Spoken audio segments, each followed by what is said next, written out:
नमस्कार दोस्तों, एक बार फिर से मैं स्वागत करता हूं आपका इस वीडियो में। और अगर आप चैनल पे नए हैं तो चैनल को सब्सक्राइब करें, वीडियो को ज़्यादा से ज़्यादा लाइक करें, शेयर करें, ताकि ज़्यादा से ज़्यादा कर्मचारी जो हैं वो इस मुहिम का हिस्सा बन सकें। दोस्तों, जैसा कि आप जानते हो, देश भर में कर्मचारी आक्रोशित हैं और ओल्ड पेंशन के मुद्दे को लेकर लामबंद हो चुके हैं। कर्मचारियों का साफ कहना है कि किसी भी प्रकार का संशोधन उन्हें मंजूर नहीं है। ओल्ड पेंशन अपने पूर्व स्थिति में ही उनको चाहिए। इस संबंध में हो रही हड़ताल और कर्मचारियों के रोष को देखते हुए उसको दबाने के लिए केंद्र सरकार ने कदम उठाने की कोशिश की है। जैसा कि हम आपको बता दें कि हड़ताल की तो खैर नहीं, केंद्र सरकार ने 2 टूक बताया है सभी विभागों को सॉरी, कि अगर किसी विभाग का कोई भी कर्मचारी हड़ताल में जाता है तो उसकी खैर नहीं, उसको बख्शा नहीं जाएगा। इस संबंध में आपकी क्या राय है? क्या केंद्र सरकार के कदम सही हैं या नहीं? आपकी क्या राय है? आप कमेंट बॉक्स में आएँ और ज़रूर बताएं। इस संबंध में सरकार ने क्या कदम उठाएगी और कर्मचारी संगठन इस संबंध में क्या तैयारी कर रहे हैं इस कदम का जवाब देने के लिए, वो भी जानेंगे। तो वीडियो को अंत तक देखिए। तो दोस्तों, नवभारत न्यूज़ नेटवर्क में ये खबर पब्लिश हुई है और सूत्रों के माध्यम से पता चला है कि केंद्र सरकार ने अपने सभी कर्मचारियों से पुरानी पेंशन योजना से जुड़े किसी भी विरोध प्रदर्शन या हड़ताल में भाग नहीं लेने के लिए कहा है। सरकार ने कर्मचारियों को चेतावनी दी है कि यदि वे इसमें शामिल होते हैं तो उन्हें परिणाम भुगतने होंगे, और ये किस प्रकार के परिणाम होंगे उसके बारे में भी बात करेंगे। सरकार का यह बयान राष्ट्रीय संयुक्त कार्य परिषद की ओर से पुरानी पेंशन योजना की बहाली के लिए संयुक्त मंच के बैनर तले देश भर में जिला स्तरीय रैलियों के आयोजन की योजना के मद्देनज़र आया है। तो दोस्तों, इससे पता चलता है कि देश भर में राज्य स्तर पर, राष्ट्रीय स्तर पर, जिला स्तर पर, पंचायत स्तर पर जो कर्मचारियों ने ओल्ड पेंशन स्कीम, पुरानी पेंशन स्कीम बहाली के लिए जो आंदोलन को तेजी दी है, उसके चलते महाराष्ट्र में सरकार ने उसका नतीजा देखा, जब 17-18 लाख कर्मचारी जो हैं वो हड़ताल पर गए और सरकार को उनके सामने झुकना पड़ा, आश्वासन देना पड़ा कि ओपीएस बहाली के संबंध में उचित कदम उठाए जाएंगे। वैसे ही अभी कर्नाटक में चल रहा है, पीछे पंजाब और हिमाचल में इसी के चलते चुनाव नतीजे आ चुके हैं। ये सब देखते हुए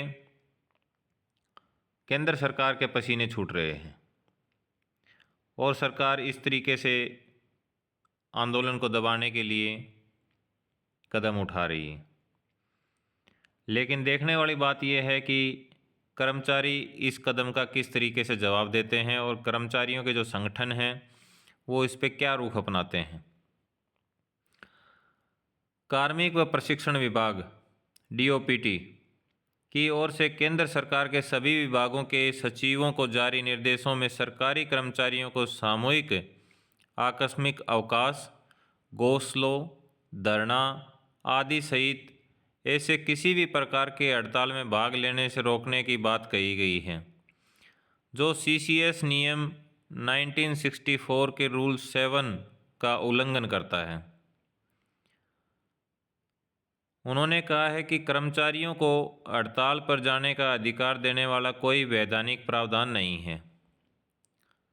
सुप्रीम कोर्ट ने भी कई फैसलों में सहमति व्यक्त की है कि हड़ताल पर जाना आचरण नियमों के तहत एक गंभीर कदाचार है और सरकारी कर्मचारियों की ओर से किसी किए गए उल्लंघन को कानून के अनुसार निपटने की आवश्यकता है।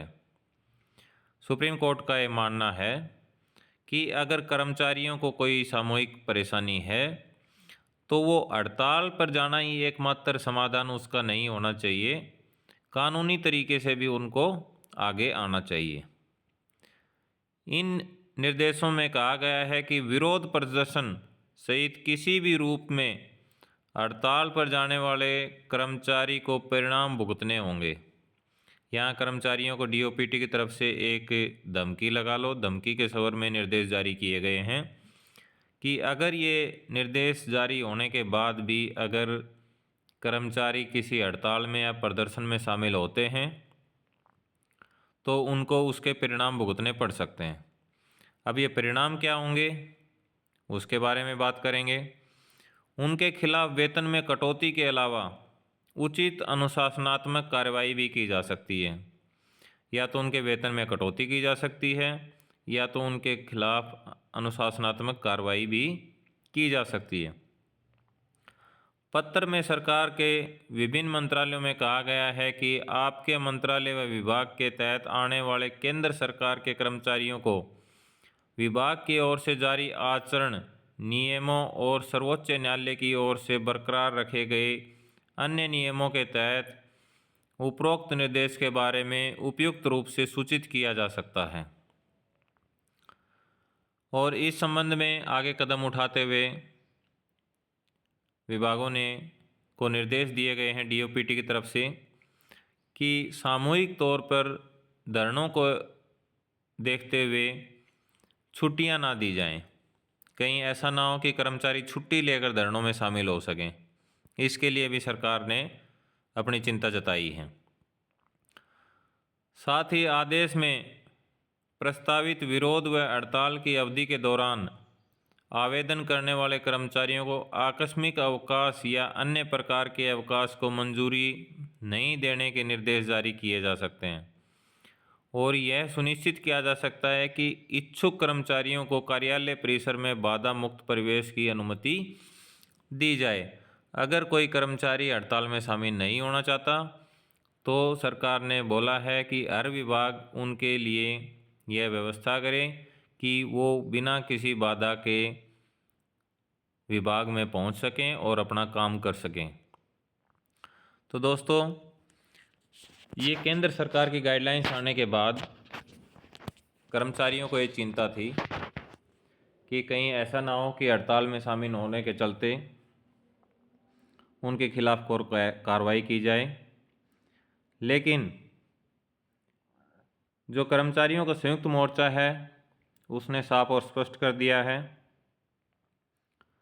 कि उनके धरना प्रदर्शन और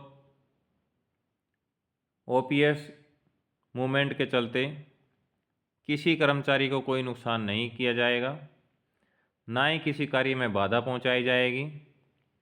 आंदोलन शांतिपूर्ण रहेगा और किसी भी प्रकार से नियमों का उल्लंघन नहीं किया जाएगा।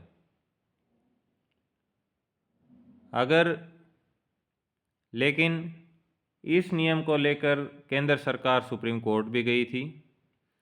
सुप्रीम कोर्ट ने यह भी स्पष्ट किया है कि एक नागरिक होने के नाते कर्मचारियों को अपना विरोध प्रदर्शन करने का पूर्ण अधिकार है।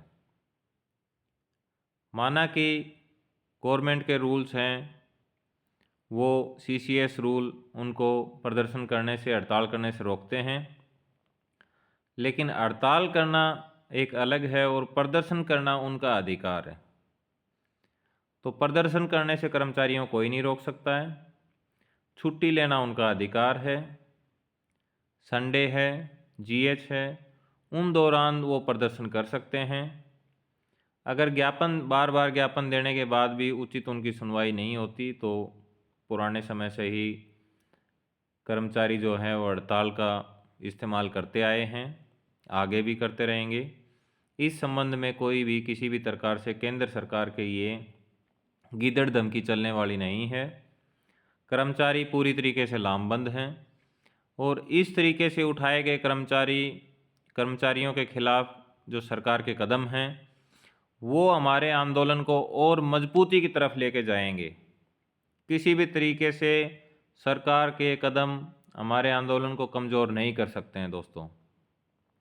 हमारा आंदोलन और तेज़ी से आगे बढ़ेगा और मजबूती से आगे बढ़ेगा और पुरानी पेंशन के साथ ही ये आंदोलन अपने चरम सीमा पर पहुंचेगा। जब तक पेंशन नहीं तब तक आंदोलन चलता रहेगा और कर्मचारियों को अधिकारों की आवाज़ उठती रहेगी। कर्मचारियों का असर अंधी और बहरी सरकार पंजाब में देख चुकी है और हिमाचल में उसका नतीजा मिल चुका है। इससे पहले राजस्थान में देखा, अभी महाराष्ट्र में नतीजा आया, इसके बाद जो कर्नाटक में अभी चुनाव होने हैं उसमें इसका नतीजा देखने को मिलेगा। तो एक एक करके सरकार को या तो विरोध प्रदर्शन में अगर वो कर्मचारियों की मांग नहीं सुनती है तो जनता के पास ताकत है लोकतंत्र में और करोड़ों कर्मचारी देश भर में हैं और उनका जब वोट की पावर दिखाएंगे तो सरकार को समझ में आ जाएगा। इसलिए दोस्तों मुहिम से जुड़े रहें, आंदोलन को मजबूत करें और इस मुहिम के संबंध में, इस सरकार के इस कदम के संबंध में, इन गिदड़ धमकियों के संबंध में आपकी क्या राय है उसके संबंध में जानकारी ज़रूर दें। धन्यवाद।